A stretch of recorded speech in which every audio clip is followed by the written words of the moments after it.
Hola, soy el doctor Ernesto Ruiz, médico especialista en clínica médica, miembro del Centro Universitario de Estudios sobre Economía, Salud y Bienestar de la Facultad de Ciencias Médicas.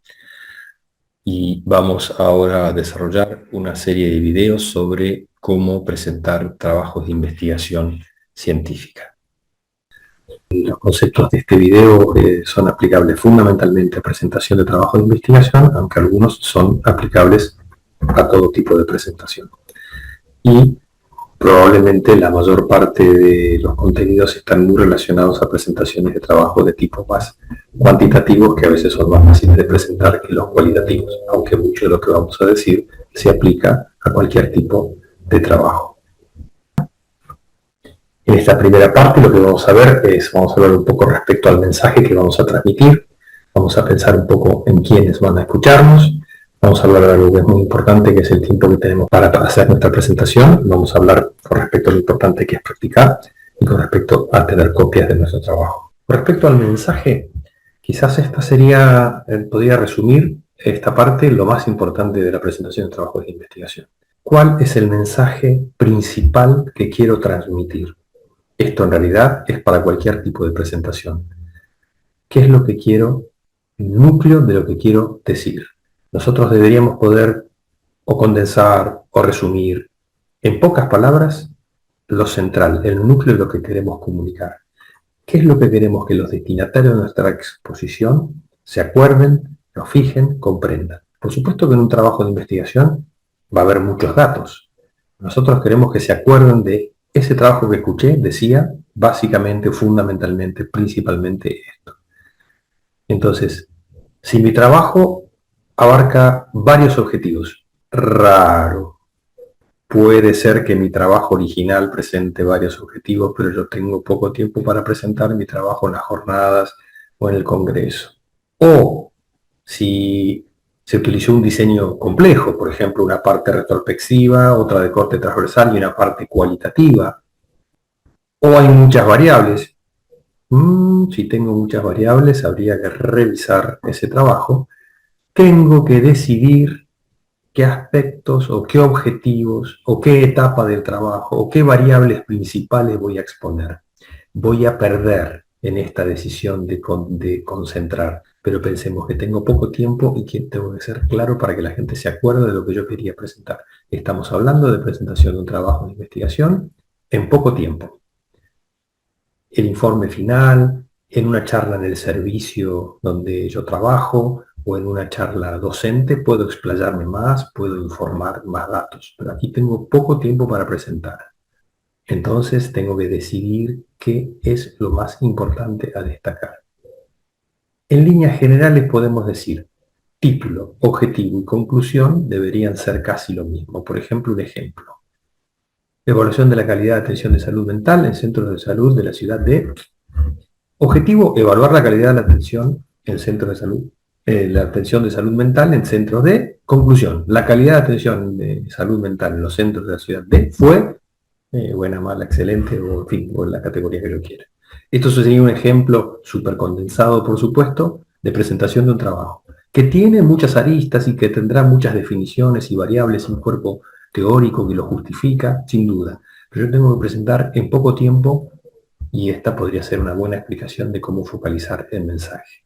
Como anécdota siempre cuento lo mismo. Te llama por WhatsApp tu abuela y te pregunta, querida, ese trabajo que vas a presentar o esa charla que tenés que dar, ¿de qué se trata? Yo debería poder resumirle en una frase, mira, hicimos un trabajo de, o lo que voy a presentar es tal cosa. Y esto es el núcleo fuerza. Entonces, siendo un poquito, exagerando un poco, toda mi presentación la construyo alrededor de esa idea fuerza, de ese mensaje principal o de ese objetivo. Primero, ese es el núcleo y después voy agregándole, como digamos serían las ramas y después le voy agregando las hojas. Por ejemplo, dependiendo de las circunstancias, la introducción debe ser corta y en muchos casos mínima, una frase que ponga en contexto.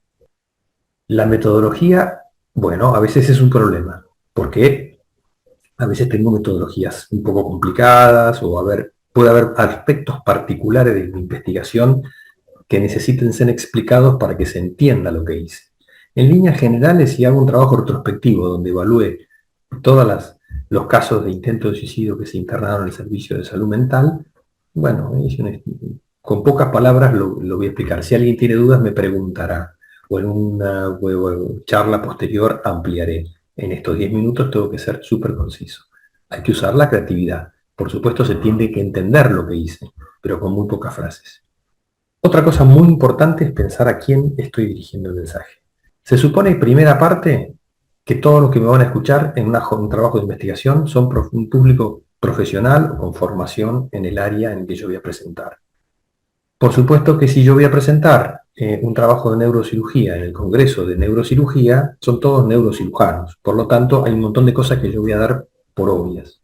Lo voy a presentar en en el Congreso, una jornada de un hospital general o de una región sanitaria. Bueno, va a haber distintos saberes. Va a haber público profesional, no profesional. Bien, tendré que ser un poquito, explicar quizás 2 frases más en la introducción algún aspecto que las personas puedan no tener, no necesariamente saber, pero con 1 o 2 frases nada más.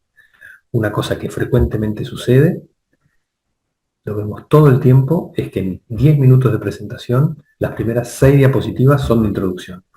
Y me quedan 3, 4 solamente para explicar metodología, resultados y conclusiones. La introducción debe ser escueta. Otra cuestión trascendente, el tiempo. Siempre hay un tiempo límite. En una presentación de una jornada, un congreso, o en una charla, o en una clase, siempre tiene un tiempo. Y por lo tanto, nuestra presentación tiene que ser realizada en el tiempo establecido. ¿Y qué determina cuánto tardamos en exponer? Por supuesto, lo que tengo para exponer, el contenido, y la práctica. Si practico, puedo llegar a condensar en el tiempo disponible. Si tengo contenido extensísimo, no va a haber forma de que lo condense. Si tengo 10 minutos para presentar trabajo, en 10 minutos tengo que terminar. Punto. Si no me alcanzó el tiempo, no hay problema de los organizadores, porque me avisaron antes que tenía 10 minutos. No supe organizar mi presentación.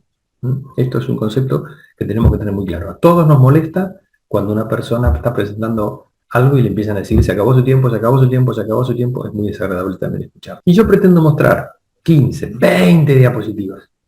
Lo de diapositivas es porque antes hacíamos diapositivas y le sacábamos fotos a la impresión, a la hoja impresa y la mandábamos a hacer. Si quiero presentar 10, 20 diapositivas en 10 minutos, no va a suceder, no voy a poder, no va a alcanzar el tiempo. Tengo que saber que tengo que condensar el mensaje principal, después agrego información. No más en promedio, no más de una diapositiva por minuto. Puedo poner 1, 2 más, la inicial con el título y el fondo de mi centro de salud y una de agradecimiento al final, son 12 que pasan rapidito.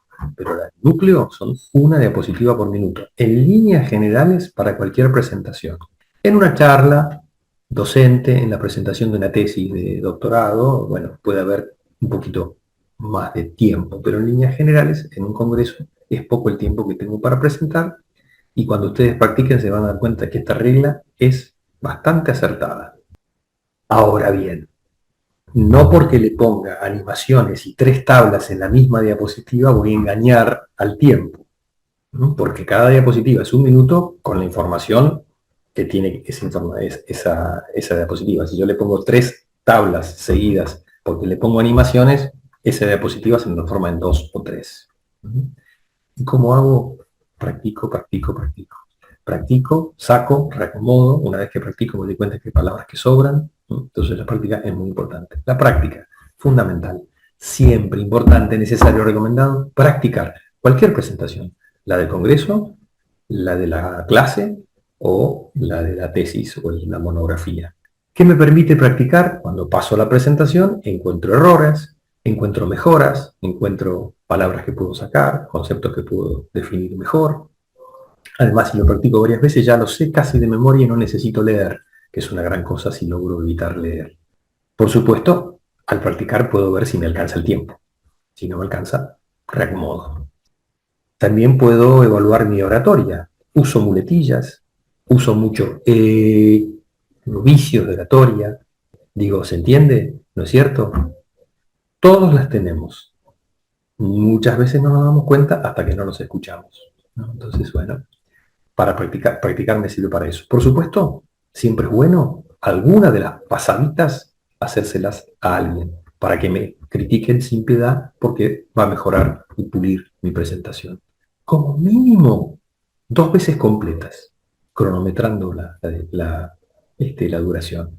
Y por supuesto, como decía recién, si es posible, hacerlo delante de alguien con mirada crítica, no que me diga qué lindo, no mi abuela que me diga qué linda la nena como presenta. Y si no puedo hacerlo delante de alguien, la grabo y la escucho. Y eso me va a sorprender.